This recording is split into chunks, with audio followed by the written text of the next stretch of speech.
तो सिर्फ भारत ही नहीं, दूसरे देश भी नहीं, मतलब जो भी धार्मिकता में ज़्यादा डूबा हुआ देश है वो कर नहीं पाएंगे। इसी तरह दक्षिण अमेरिका में लोग ईसाईपन में ज़्यादा है, वो ईसा मसीह के ज़्यादा उसमें लगे हैं, उनका भी शून्य योगदान है।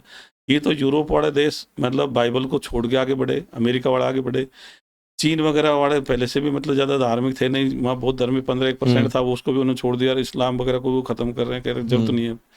तो लोग बाग जो भी बढ़ रहे हैं ये धर्मों को छोड़ के बढ़ रहे हैं, और अब वर्तमान में 200 करोड़ लगभग जनसंख्या है, 24-25% जिन्होंने किसी भी धर्म या मजहब को मानना छोड़ दिया, ईश्वर लॉर्ड को मानना छोड़ दिया, क्योंकि वो ये कह रहे हैं कि यार ये विज्ञानवाद और ये धर्मवाद तो एक दूसरे के विपरीत है, ये मैच ही नहीं करते, ये तो खिलाफत में एक दूसरे के। क्योंकि वो तो कहता है ईश्वर लॉर्ड की मेहरबानी से कोई घटना घटती है, और वो कहता है भाई इसके कारण से घटती है, तो कारण पर जाएगा ही नहीं। कोई भी घटना घटी अल्लाह की मेहरबानी है, भगवान की मर्जी है, इसलिए हो गई। तो जो जिज्ञासु प्रवृत्ति नहीं पनप रही उसमें, वैज्ञानिक दृष्टिकोण नहीं होने से, तो फिर खो जाएगा क्या आगे?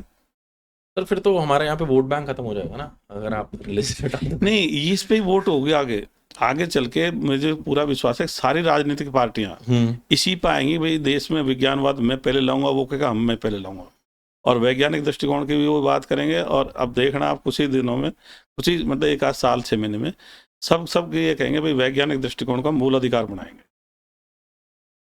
ठीक है sir, okay. Sir is there anything आप मुझे कुछ ऐसा एडवाइस देना चाहेंगे इस पॉडकास्ट के दौरान, कुछ भी एडवाइस? देखो निखिल जी, आपका व्यवहार बहुत बढ़िया लगा, आपकी बातें भी ठीक हैं, आप भी चाहते हो कि देश सुपर पावर बने, इसलिए आप इस तरह के पॉडकास्ट कर रहे हो। देखो अपने चाहे भले फॉलोवर शुरू में कम हो जाए, सब्सक्राइबर, लेकिन हमको थोड़ा परेशानी झेल करके भी देश को सही दिशा देनी है, और मेरे हिसाब से आप वही काम कर रहे हो। तो मैं चाहूँगा भी ज़्यादा से ज़्यादा लोग ऐसे पॉडकास्ट से जुड़े जो विज्ञानवाद और वैज्ञानिक दृष्टिकोण को बढ़ावा दे, उच्च नैतिकता को बढ़ावा दे, क्योंकि जितनी भी बेईमानी है, भ्रष्टाचार, ठगी, लूटपाट, ये सब नैतिकता की कमी की वजह से है। तो उच्च नैतिकता का विकास होगा तो ये सारी चीज़ आएगी, फिर निगरानी करने की जरूरत नहीं पड़ेगी, साहब कोई उसके पीछे लग रहा है इसलिए वो आदमी ईमानदार रह रहा है। तो आप इसी तरह से पॉडकास्ट से ज़्यादा से ज़्यादा लोगों को मतलब प्रेरित करते रहें। धन्यवाद, थैंक यू सो मच। साथियों, मैं Kishan Saha, IPS, IGP, police मुख्यालय जयपुर। मोबाइल नंबर है 94 609 28 737।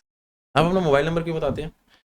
मोबाइल नंबर तो इसलिए बताता हूँ, लोग मेरे से जुड़ेंगे कैसे, मतलब जैसे आपका पॉडकास्ट में आपके सब्सक्राइबर हैं, तो सारे तो मेरे से जुड़े हुए नहीं है, तो जैसे आपसे फिर मेरे भी नहीं, मैं आपका पेज नीचे मेंशन कर दूंगा, किसी की इच्छा हो, हाँ, किसी की कोई आपको फोन करके बोले कि भाई मैं तुमसे नहीं एग्री करता, हाँ तो किशन जी मैं आपने जो बोला नहीं, तो मैं समझा दूंगा। अच्छा, ऐसा मैं ये मानता हूँ, देखो अब सब लोग अखबार पढ़ते हैं, TV देखते हैं, सोशल मीडिया भी देखते हैं, रील्स भी देखते हैं, तब कुछ लोगों को जानकारी भी है, लोग बिल्कुल ही शून्य नहीं है। मैं ऐसा नहीं मानता कि भाई इनको कुछ ज्ञान नहीं है, मेरे को ज्ञान आ गया। मैं मानता हूँ भाई मैं 2-4 कदम आगे हूँ, अन्यथा सब लोग देख रहे हैं, लेकिन मैं उनको फोकस कर रहा हूँ इस साइड में, नॉलेज उनको है पर उसमें जोर नहीं दे पा रहे हो, बस इतना सा फर्क है। ठीक है, और guys thank you for joining with us. अगर आपको ये एपिसोड पसंद आया तो व्हाट यू गोटा डू इज आप प्लीज शेयर कीजिए, अपना व्हाट्सएप स्टेटस लगाइए। बाकी किशन सर की डिटेल्स मेरे डिस्क्रिप्शन बॉक्स में है, उनका इंस्टाग्राम हैंडल, फेसबुक, जितने मेरे पास उनके हैंडल्स हैं सब नीचे हैं, उनका मोबाइल नंबर भी नीचे मैंने मेंशन कर दिया है।